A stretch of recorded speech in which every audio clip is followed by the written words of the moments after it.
नमस्कार, बहुत स्वागत है आपका टाइम्स नाउ भारत पर। मैं हूं आपके साथ बरखा शर्मा।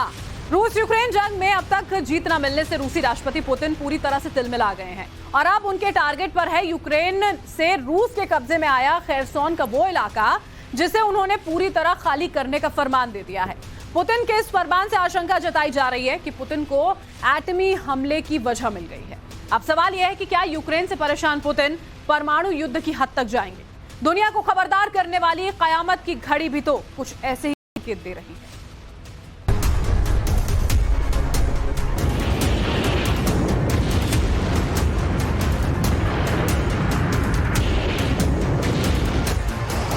रूस और यूक्रेन की ये जंग अब परमाणु युद्ध की हद तक जाती दिख रही है।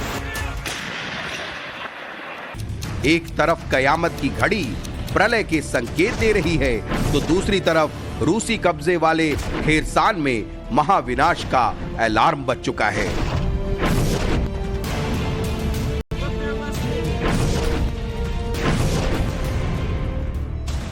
रूस यूक्रेन की भीषण जंग के बीच डूम्सडे क्लॉक बता रहा है कि परमाणु युद्ध का खतरा करीब है और इसकी आहट रूसी कब्जे वाले यूक्रेन से सुनाई दे रही है, क्योंकि मॉस्को में रूसी राष्ट्रपति पुतिन ने खेरसान में यूक्रेनी सेना के खिलाफ सबसे बड़े वार प्लान को हरी झंडी दे दी है और रूसी सेना से लोहा ले रही यूक्रेनी सेना को मटिया मेट करने की फुल प्रूफ तैयारी कर ली है।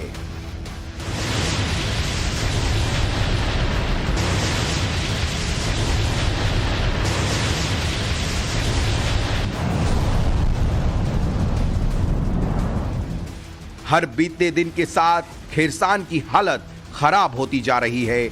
आगे क्या होगा ये भी पता नहीं है, लेकिन फिलहाल रूसी सैनिक खेरसान क्षेत्र में तबाही मचाए हुए हैं और अब मॉस्को से राष्ट्रपति पुतिन ने खेरसान में रह रहे लोगों को साफ साफ चेतावनी दे दी है, या तो भाग जाओ या फिर जबरन रूसी क्षेत्रों में भेज दिए जाओगे। पुतिन की ये वार्निंग खेरसान में कर्फ्यू के ऐलान के ठीक बाद आई है। पुतिन ने कहा, अब हमें कुछ कड़े फैसले लेने होंगे। जो लोग अभी भी खेरसान में रह रहे हैं उन्हें निश्चित रूप से सबसे खतरनाक युद्ध क्षेत्र से हटा दिया जाना चाहिए। नागरिकों को गोलीबारी हमलों, जवाबी हमलों का शिकार नहीं होना चाहिए। खेरसान को लेकर पुतिन के दिमाग में क्या चल रहा है, उनका सीक्रेट वॉर प्लान क्या है, इसे लेकर यूक्रेनी सेना दहशत में है।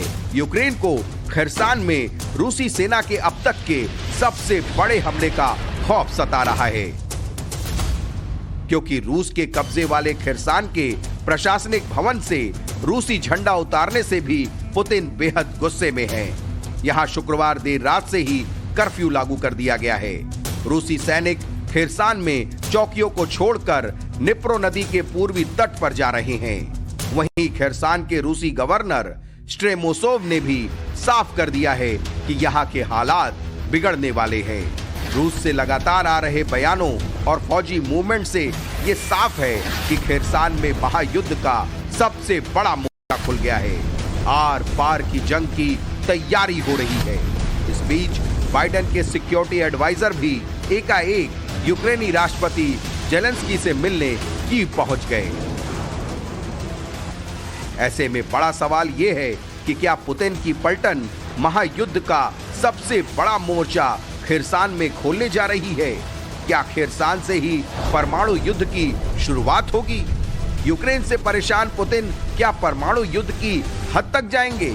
खेरसान से परमाणु युद्ध की शुरुआत की यह आशंका इसलिए भी जताई जा रही है क्योंकि डूम्सडे क्लॉक ने ग्लोबल न्यूक्लियर वॉर की टिक टिक शुरू कर दी है।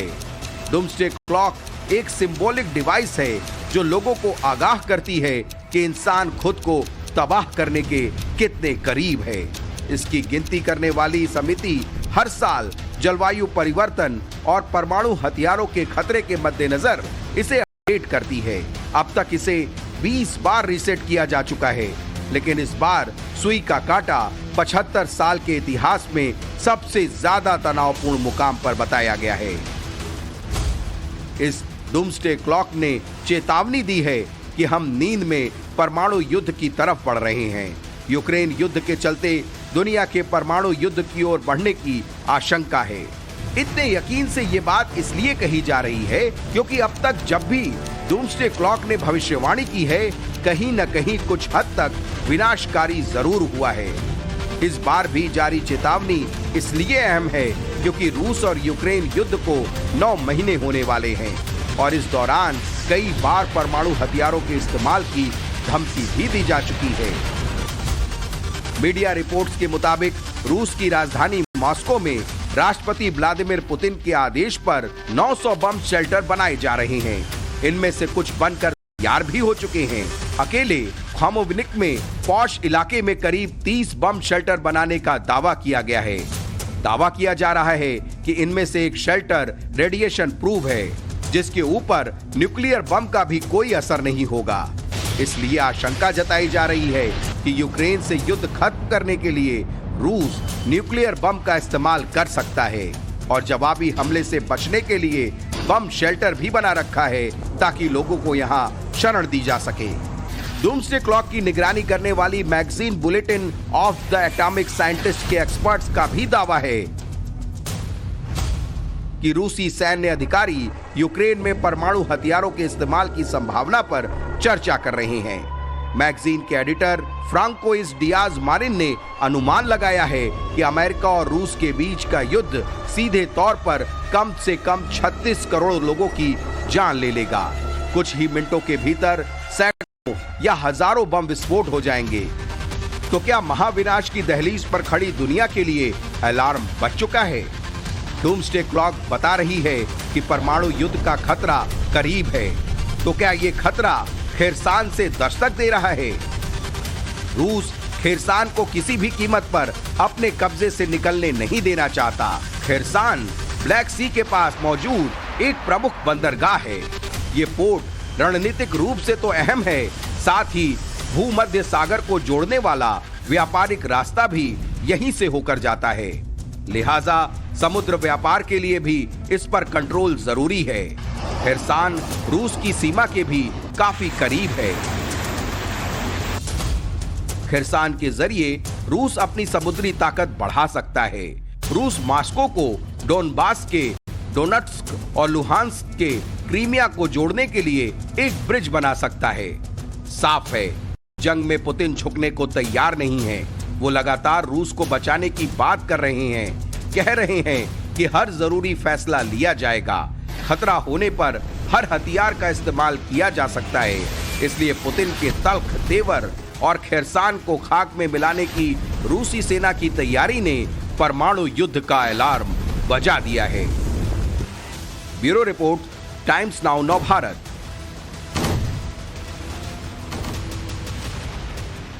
और देखिए, इस महाजंग में रूस और यूक्रेन दोनों ओर से ऐसे लीथल वेपन्स का इस्तेमाल कर रहे हैं जिसे अब तक आपने टीवी स्क्रीन पर नहीं देखा होगा। इस महायुद्ध में नागपाश तक की एंट्री हो चुकी है। ये नागपाश कैसे कर रहा है दुश्मनों का सर्वनाश, दिखाते हैं आपको।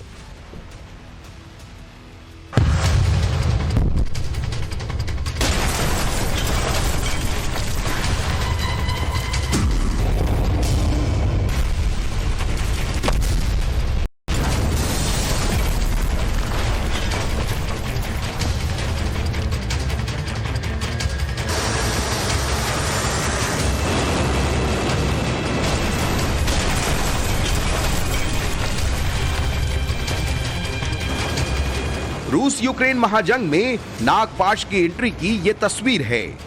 ये एक ऐसा हथियार है जिससे दुश्मन की साजिश बैटल ग्राउंड में ही खल्लास हो जाती है।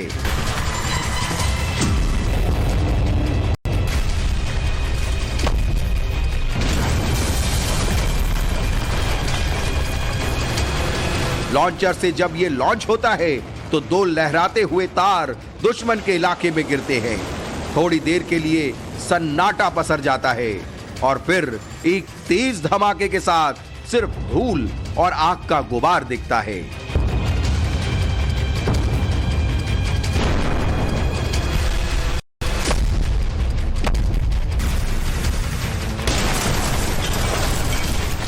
रूस यूक्रेन जंग में दोनों ओर की फौज इन दिनों इस नागपाश का इस्तेमाल कर रही है। इसका नाम है UR-77 मेटोरिट।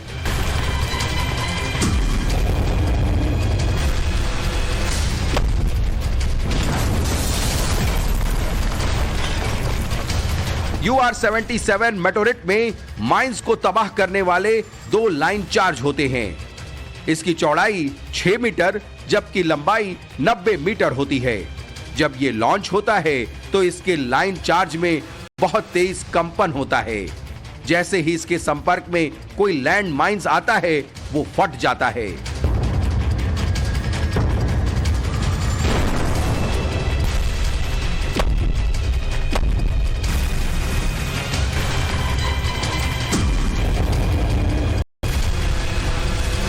ये दरअसल एंटी लैंड माइंस हथियार है। जब कोई फौज दुश्मन के इलाके में पहुंचती है तो अपने टैंकों को वहां से ले जाने से पहले इसके जरिए वहां बिछे लैंड माइंस का काम तमाम कर देती है।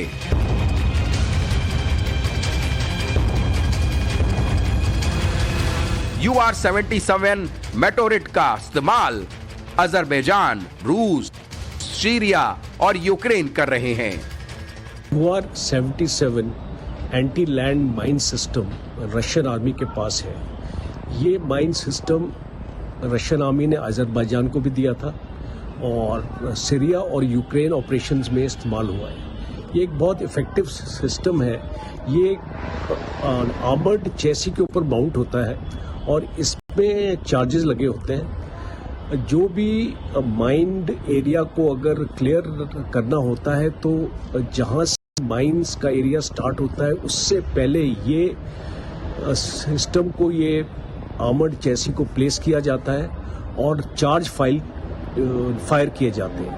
ये एक पूरे 6 मीटर विड्थ और 90 मीटर्स लंबाई के एरिया को पूरे माइन से क्लियर कर देता है।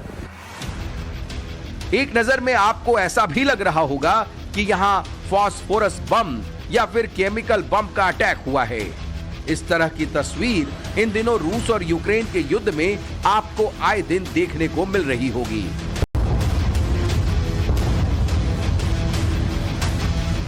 लेकिन ये फास्फोरस या केमिकल बम नहीं है, एक तरह के रॉकेट का अटैक है जिसका इस्तेमाल इन दिनों महाजंग में जमकर हो रहा है। इसका नाम है 9M22S एरियल रॉकेट। इसे 64 मीटर लंबे केबल के जरिए फायर किया जाता है। इसमें एक साथ 40 रॉकेट फायर होते हैं और 20 सेकंड के अंदर ये रॉकेट अलग होकर टारगेट पर अटैक करते हैं।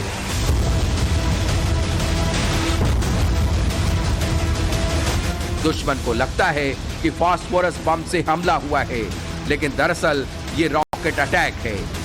हाई एक्सप्लोसिव है जिसमें इंसिडेंटरी चार्ज लगा हुआ है, तो ये जो भी एरिया होता है उस एरिया के ऊपर जाके जब ये बस्ट होता है तो फ्लेम्स निकलती हैं। वहाँ पे खूब आग लगती है उस एरिया में। जैसे कि अगर कोई वुडन स्ट्रक्चर को डिस्ट्रॉय करना हो या कोई एनक्लोज स्पेस को तबाह करना हो तो उसमें ये सिस्टम ज़्यादा इफेक्टिव होता है। ये एक पिन पॉइंट टारगेट सिस्टम नहीं है, ये एक एरिया वेपन है, क्योंकि पिन पॉइंट में इसकी एक्यूरेसी इतनी ज़्यादा नहीं मानी जाती, पर एरिया टारगेट्स के लिए ये काफ़ी कारगर साबित होता है। और महायुद्ध में रूस के सैनिकों के हाथ में इन दिनों एक अजब सी बंदूक भी नजर आई है। इस बड़े से बंदूक से सैनिक सामने की ओर से नहीं बल्कि आसमान की ओर निशाना लगा रहे हैं। बंदूक के हमले में कोई फाइटर प्लेन नहीं बल्कि एक ड्रोन जमीन पर आ गिरा। ये बंदूक कोई साधारण बंदूक नहीं है और इससे कोई गोली या बम नहीं निकलता, लेकिन फिर दुश्मन के हथियारों को ये मार गिराता है। Electromagnet entry drone gun. ये है electromagnet entry drone gun. Ukraine और रूस के बीच जंग में दोनों ही देश अब ड्रोन से एक दूसरे पर हमला कर रहे हैं। रूस ईरान से मिले ड्रोन की मदद से यूक्रेन के शहरों पर बमबारी कर रहा है। ड्रोन अटैक से यूक्रेन के एक रिहायशी बिल्डिंग का क्या हाल हुआ, ये देख लीजिए। देखिए, एक घर की सीढ़ियों पर सीसीटीवी लगा है। जैसे ही धमाका होता है सब कुछ बदल जाता है। रूस के ड्रोन अटैक का जवाब यूक्रेन भी ड्रोन अटैक से दे रहा है। यूक्रेन के पास मौजूद तुर्की के बायर कतार TB2 ड्रोन्स हैं, जिससे वो रूस के टैंकों की समाधि बना रहा है। यूक्रेन के ड्रोन से निपटने के लिए अब रूस ने अपने एंटी ड्रोन गन को एक्टिवेट कर दिया है। युद्ध क्षेत्र में अब रूस के सैनिकों के हाथ में ऐसे इलेक्ट्रोमैग्नेटिक गन हैं, जिनके एक बार से ड्रोन का काम तमाम हो जा रहा है। इस बंदूक की खासियत है कि इससे गोली या बारूद की जगह तरंगे निकलती हैं, इलेक्ट्रोमैग्नेटिक तरंगे। इस गन का ट्रिगर दबाने पर इलेक्ट्रोमैग्नेटिक तरंगे निकलती हैं। ये तरंगे ड्रोन को मिलने वाले सिग्नल को जाम कर देती हैं, जिससे ड्रोन ऑपरेटर और ड्रोन के बीच कनेक्शन टूट जाता है और बिना सिग्नल के ड्रोन न्यूट्रलाइज हो जाता है और जमीन पर गिर जाता है। ऐसा होते ही वहां मौजूद रूसी सेना के जवान उस ड्रोन को तबाह कर देते हैं। एंटी ड्रोन इलेक्ट्रोमैग्नेटिक गन को अपना काम अंजाम देने में सिर्फ 5 से 10 सेकंड लगते हैं। रूस के सैनिकों के हाथों में ये गन दिख रही है। उसका नाम है स्टुपोर। रूस की रक्षा मंत्रालय के अधीन आने वाले robotics research and test centre ने इस एंटी ड्रोन गन का निर्माण किया है। रूस ने दुनिया के सामने पहली बार 2017 में इस गन को लॉन्च किया था। रूस के इस एंटी ड्रोन गन की रेंज 2 किलोमीटर है, यानी जमीन से 2 किलोमीटर ऊपर आसमान में उड़ रहे ड्रोन को यह न्यूट्रलाइज कर देगा। इस गन से 20 डिग्री के एंगल में तरंगे निकलती हैं और रास्ते में आने वाले ड्रोन को लाचार और बेकार बना देती हैं। यूक्रेन के ड्रोन अटैक की काट निकालने के लिए पुतिन ने अब अपने सैनिकों को यह ब्रह्मास्त्र थमा दिया है। रूस और यूक्रेन की जंग में न तो यूक्रेन सरेंडर करने के मूड में है और न ही पुतिन अपने सैनिकों को रोकने के मूड में है।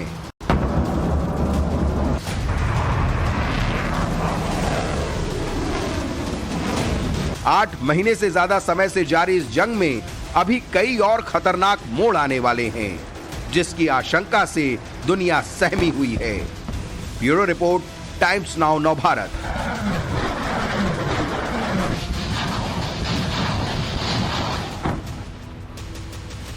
तो रूस एंटी ड्रोन गन का इस्तेमाल कर रहा है तो यूक्रेन भी पीछे नहीं है। यूक्रेन भी एंटी ड्रोन से रूस के ड्रोन्स को निशाने पर ले रहा है। रूस के पास टोपर है तो यूक्रेन के पास KVS G6। रूस का एंटी ड्रोन गन 2 किलोमीटर तक टारगेट को मार गिरा सकता है तो यूक्रेन के एंटी ड्रोन 3.5 किलोमीटर मौजूद ड्रोन को गिरा सकते हैं। रूस और यूक्रेन दोनों के एंटी ड्रोन गन की वेव रेंज 20 डिग्री है और 20 डिग्री के एंगल में तरंगे इससे निकलती हैं। दोनों ही एंटी ड्रोन गन जो हैं वो बैटरी से चलती हैं और दोनों को चार्जिंग की जरूरत पड़ती है। रूस का स्टुपोर जो है वो एक बार में 20 मिनट तक चल सकता है तो यूक्रेन का KVS G6 30 मिनट तक काम करता है। देखिए, इलेक्ट्रोमैग्नेटिक के बाद एक और लेटेस्ट हथियार का इस्तेमाल किया जा रहा है। उस हथियार का नाम है लेजर बीम गन। इस गन में न बम की जरूरत है न गोली की, बस 300 रुपए कीमत का एक वार होता है और दुश्मन के आसमानी हथियार नष्ट हो जाते हैं।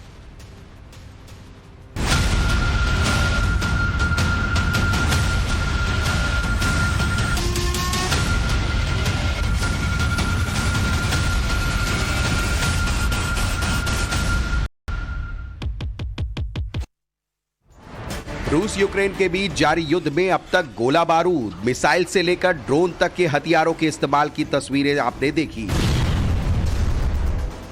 लेकिन अब यह जंग महाविनाशक हथियारों की ओर बढ़ रहा है। इस युद्ध ने दुनिया के शक्तिशाली देशों को ऐसे हथियार तैयार करने को मजबूर कर दिया है कि लड़ाई जमीन से लेकर अंतरिक्ष तक लड़ी जा सके। यकीन न हो तो इस तस्वीर को देखिए। आसमान की तरफ जाती ये तेज पीली रोशनी रूस का वो हथियार है जिसे लेजर वेपन कहते हैं। रूस ने अपने इस लेजर वेपन का इस्तेमाल यूक्रेन के सैटेलाइट को तबाह करने के लिए किया था, जो इस वक्त बेलगोरोद में तैनात है। पुतिन ने यूक्रेन के खिलाफ जिस घातक लेजर हथियार को जंग के मैदान में उतारा है, उसका नाम है पेरेसेवेट और जदीरा। रूसी राष्ट्रपति पुतिन ने पहली बार लेजर वेपन पेरेसेवेट का जिक्र 2018 में किया था। रूस के लेजर वेपन सिस्टम पेरेसेवेट और जदीरा कितने खतरनाक हैं, अगर आप भी जानेंगे तो दंग रह जाएंगे। पेरिसेविट की बात करें तो ये एक ऐसा लेजर हथियार है जो धरती से 1500 किलोमीटर दूर मौजूद सैटेलाइट को अंधा बना सकता है। यानी दुश्मन का सैटेलाइट अंतरिक्ष में तो रहेगा, लेकिन वो किसी काम का नहीं होगा।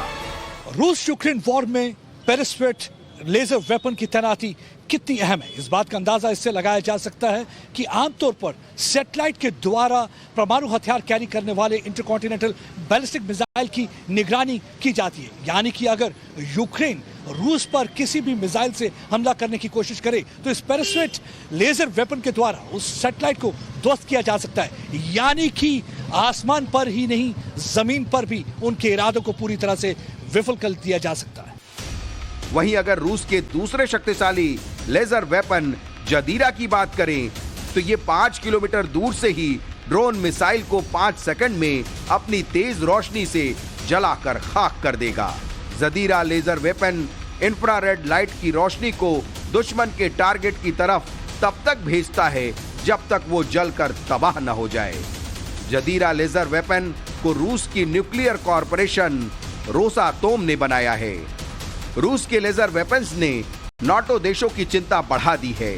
नाटो देश का अहम हिस्सा माने जाने वाला फ्रांस रूस से मिल रही इन चुनौतियों को बखूबी पहचानता है। यही वजह है कि अब फ्रांस भी घातक लेजर वेपन तैयार कर रहा है जो महाविध्वंसक के साथ साथ महाविनाशक हथियारों की कैटेगरी में उसे लाकर खड़ा करता है। फ्रांस नेवी के मुताबिक उसका लेजर वेपन सिस्टम लगभग तैयार हो चुका है, जिसका टेस्ट अगले साल जनवरी में किया जा सकता है। फ्रांस ने इस लेजर वेपन सिस्टम को फिलहाल नेवी शिप पर तैनात रखा है, जहां वो इसका अगले साल टेस्ट करेगी। फ्रांस का लेजर वेपन सिस्टम कितना घातक और कितना विध्वंसक है, ये तो उसके टेस्ट के बाद ही पता चल सकेगा। लेकिन ये तय है कि लेजर वेपन सिस्टम दुश्मनों के सैटेलाइट को अंतरिक्ष में पंगु बनाने में माहिर होते हैं। रूस के लेजर वेपन सिस्टम को देखते हुए अमेरिका ने भी अपने महाविनाशक लेजर वेपन सिस्टम को एक्टिव कर दिया है, जिसका नाम है लेंस, यानी laser advancement for next generation compact environment. America का ये इतना घातक लेजर वेपन है जिससे हवा, जमीन और अंतरिक्ष के युद्ध के लिए तैयार किया गया है। इससे निकलने वाली तेज किरणें पल भर में दुश्मन के ड्रोन मिसाइल को न सिर्फ तबाह कर देंगी, बल्कि अंतरिक्ष में भी दुश्मन के सैटेलाइट को नष्ट कर देंगी। लेजर वेपन सिस्टम कितना घातक और महाविनाशक हथियार है, अब वो भी जान लीजिए। किसी भी लेजर वेपन सिस्टम से एक तेज रोशनी निकलती है जो दुश्मन के हथियारों पर अटैक करती है।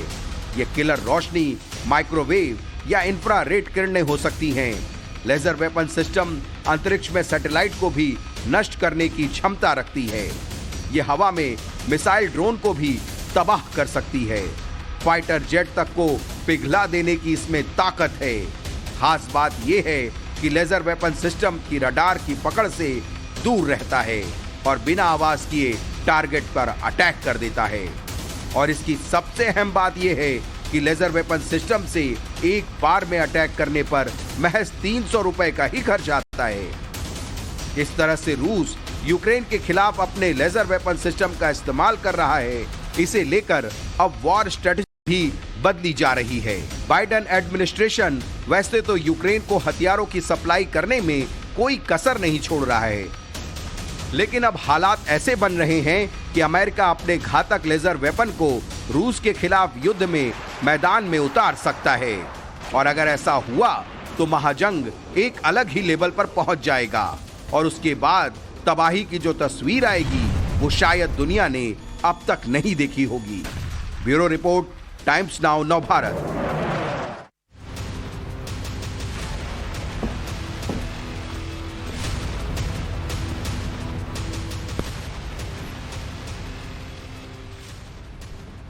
लेजर वेपन सिस्टम चुनिंदा देशों के पास ही है, तो वहीं कुछ देश इस पर काम कर रहे हैं।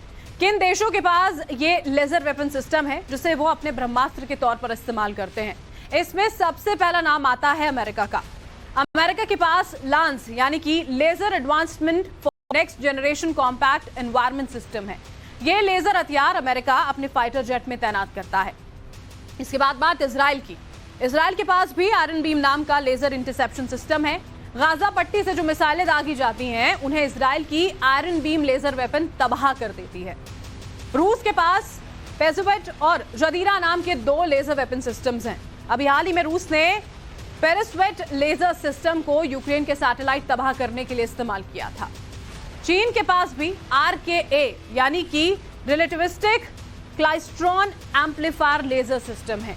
चीन इन्हें अंतरिक्ष युद्ध के लिए तैयार करता है जिससे सैटेलाइट को नष्ट किया जा सके। टर्की की बात करें तो उसके पास अल्का लेजर वेपन सिस्टम है। इस सिस्टम से मिसाइल, ड्रोन, फाइटर जेट तक को तबाह कर सकता है। और वहीं भारत में DRDO दुर्गा यानी डिलिक्रेशन अनरिस्ट्रिक्टेड रे गन एरे नाम का लेजर वेपन सिस्टम बना रहा है। इसके बारे में बताया गया है कि यह हवा में क्रूज मिसाइलों, ड्रोन्स को मार गिरा सकता है और इसके साथ ही फाइटर जेट्स को पिघाल भी सकता है। इतनी क्षमता यहां पर इसके अंदर है। रूस और यूक्रेन के बीच जारी जंग देखिए 8 महीनों से भी ज्यादा के वक्त से चल रही है और रुकने का नाम नहीं ले रही। दोनों देशों की सेनाएं एक दूसरे पर लगातार घातक बम और मिसाइलों की बारिश कर रही हैं। रूसी सेना ने जहां ईरान के शाहिद 136 ड्रोन से यूक्रेन को अंधेरे में डुबोने के बाद अब चाइनीज ड्रोन से यूक्रेनी सेना का शिकार करना शुरू कर दिया है, तो वहीं यूक्रेन अब अमेरिका से मिले गोस्ट ड्रोन पर दाव लगाने जा रहा है और अमेरिकी वैम्पायर से रूस के ड्रोन स्वाम का शिकार करने की तैयारी में है।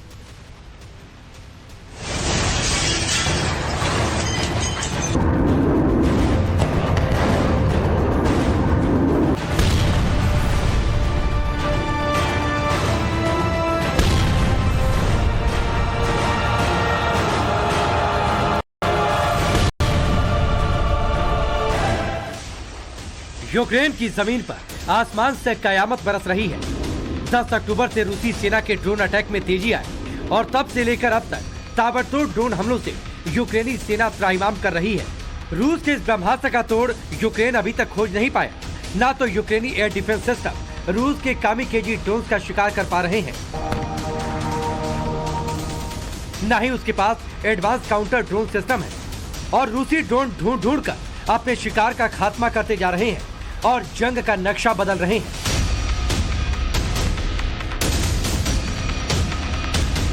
लिहाजा ड्रोन अटैक से बेबस और लाचार हो चुके यूक्रेन के बचाव में एक बार फिर अमेरिका आ चुका है। जिन ड्रोन से जंग की शुरुआत में रूसी टैंकों का बेड़ा खत्म किया था, यूक्रेन को फिर से वही ड्रोन मुहैया कराने जा रहा है।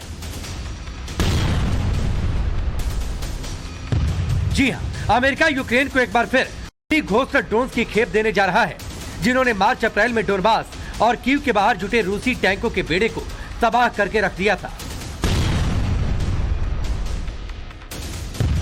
आखिर ये घोस्ट ड्रोन क्या है और ये कितने खतरनाक है, रूसी सेना पर ये कैसे पलटवार करेंगे, वो सब कुछ आपको बताएंगे। लेकिन उससे पहले आपको रूसी ड्रोन अटैक की वो तस्वीरें दिखा देते हैं जिसने यूक्रेनी सेना को बैकफुट पर ला दिया है। नीपर नदी से आई इन तस्वीरों को देखिए, जहां रूस के मॉन्स्टर ड्रोन लैंसेट 3 ने यूक्रेनी सेना की गनबोट को देखते ही देखते तबाह कर दिया और गनबोट ने जल्द समाधि ले ली। आगे बढ़ने से पहले युद्ध भूमि की इन 3 तस्वीरों को ही देख लीजिए। पुतिन की पलटन एक तरफ जहां यूक्रेनी ठिकानों पर हैवी शेलिंग कर रही है, रॉकेट आर्टिलरी दाग रही है, एयर स्ट्राइक कर रही है, सुखोई फाइटर जेट से मिसाइलें दागकर जेलेंस्की के सैन्य ठिकानों को तबाह कर रही है।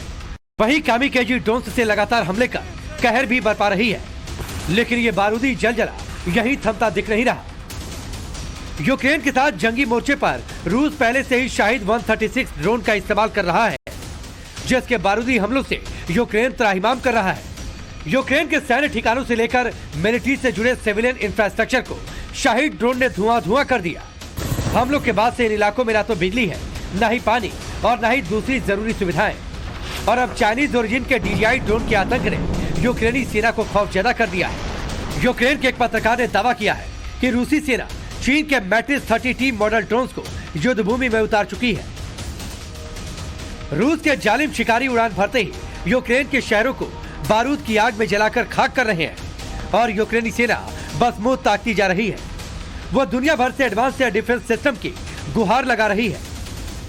वैसे तो रूसी ड्रोन का शिकार करने के लिए जर्मनी ने अपना आइरिस-T डिफेंस सिस्टम यूक्रेन को दिया था। दूसरी तरफ अमेरिका ने NASAMS ground based air defence system दिया था, लेकिन रूसी ड्रोन हमलों में कोई कमी नहीं आई।